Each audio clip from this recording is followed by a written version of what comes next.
All right, guys, talking number 20, Cincinnati here, moving along with the countdown. Let's get into it.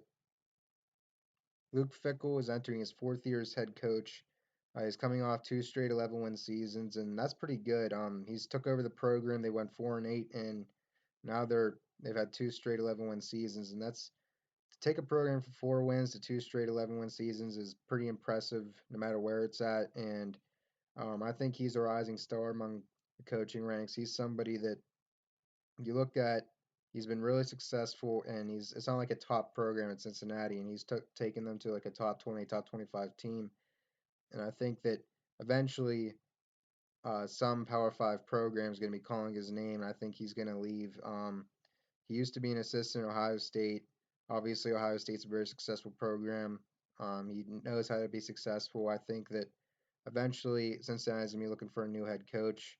It's not that Cincinnati's a bad program. It's just Luke Fickell will have a much easier job recruiting maybe somewhere else instead of at Cincinnati. All right, let's get into the offense here. The offense stalled too often and wasn't as good as it could have been.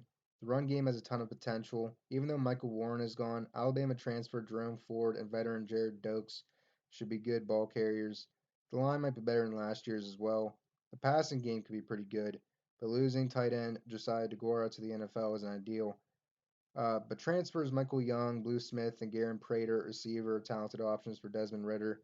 I think that even though the passing game losing the tight end to the NFL that's kind of tough. I know a really good tight end can be really helpful, but I think the talented options at receiver this year, they got a couple transfers in there that I think could be really good.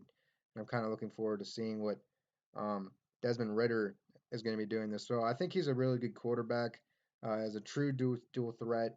He has a good arm. He can pass, but I like what he can run even more. I think he's somebody that maybe a little bit underrated. I don't really hear his name too often among the media. I mean, it's Cincinnati is not exactly a top program, so maybe not. But he's he's a guy that I think that's a little bit underrated. All right, getting into the defense here. The defense should be really good. Returning 15 of the top 17 tacklers is big.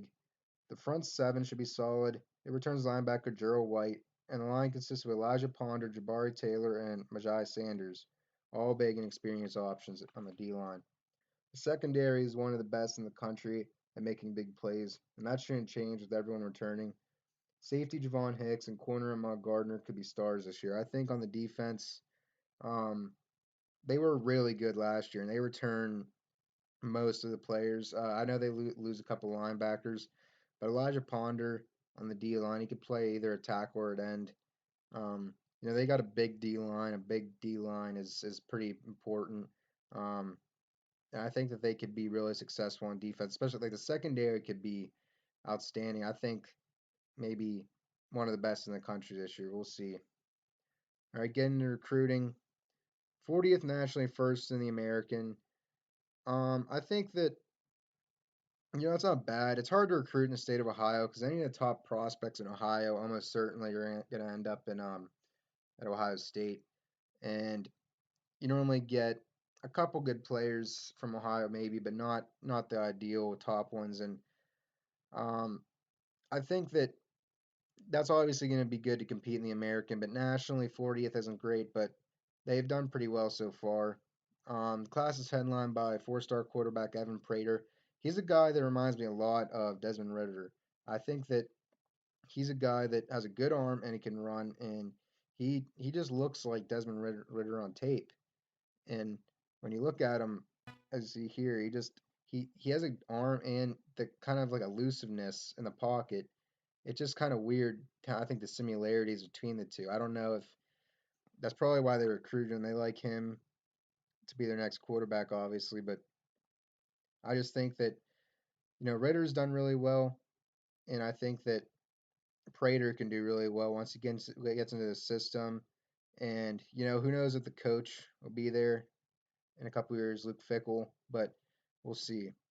All right, I'm not doing any schedule predictions because I don't know what the schedule is going to look like. With college football this year, I assume it's going to start since it's August and there have been plans made to start. I don't think they're going to cancel it at this point. However, for the season to be finished is a whole nother thing. It's kind of hard in college football. You see some trouble that the MLB is having with COVID, and we look at college football. It's a lot more teams, a lot more players. It's not exactly a social distance sport either, like baseball might be, and it's going to be tough to pull off a full college football season. Trust me, I'm hoping for it. I mean, I love college football. I think um, we kind of need college football. I mean, it's just something that I've always been used to every single year having, and it would suck if there's not. But I also have to be realistic. It's kind of hard in this pandemic right now to pull off a full college football season. I do think it's going to be started because I think if they would have canceled it, they would have done it by now. But we'll see how well it goes. I hope that we get as many big matchups in as early as possible so we can get these games underway. Without fans, it'll suck too, but you know what it is what it is. You don't need to have football fans.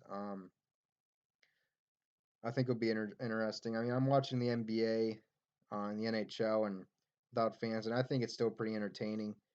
I hope football is the same way, and I think once we get used to it, it won't even be that much of a big deal to worry about. All right, thank you. Next time we'll be talking about number 19, Central Florida.